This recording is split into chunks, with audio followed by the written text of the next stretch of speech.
नमस्कार. आपण पाहतात थेट वार्ता आणि आजचा प्रश्न खूप गंभीर आहे. निवडणुकांचा माहोल सुरू झाला आहे, पण वातावरण लोकशाहीचं आहे का, की हा सत्तेसाठीचा उघड बाजार आहे? सकाळी एका पक्षात, दुपारी चर्चेत आणि संध्याकाळी दुसऱ्या पक्षात. राजकारण नेमकं काय सांगतं? आज राजकारणात निष्ठा हा शब्द उपहासाचा ठरतो आहे. तिकीट मिळालं तर विचार योग्य, तिकीट गेलं तर विचार बदलतो. सरडाही इतक्या वेगाने रंग बदलत नसेल जितक्या वेगाने नेते पक्ष बदलत आहेत. काल ज्यांच्यावर टीका केली, आज त्यांच्याच मंचावर हार घालून स्वागत. प्रत्येक पक्षात वर्षानुवर्ष झटणारा कार्यकर्ता आज हतबल आहे.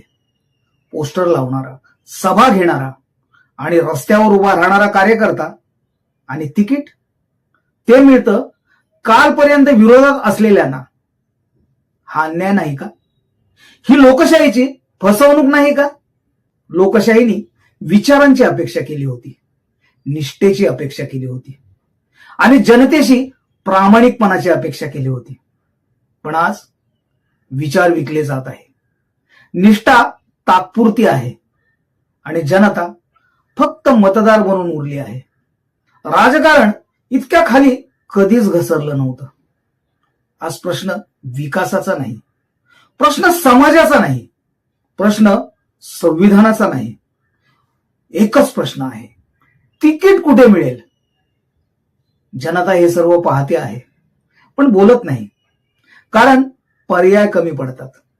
एकीकडे भ्रष्टाचार, दुसरीकडे संधी साधूपणा आणि मध्ये सामान्य मतदार. लोकशाही टिकवायची असेल तर जनता जागी झाली पाहिजे. आज प्रश्न नेत्यांचा नाही, प्रश्न व्यवस्थेचा आहे.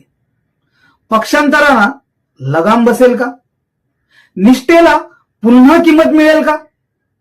आणि लोकशाही पुन्हा जनतेची बनेल का? हे प्रश्न आज थेट वार्ता विचारत आहे.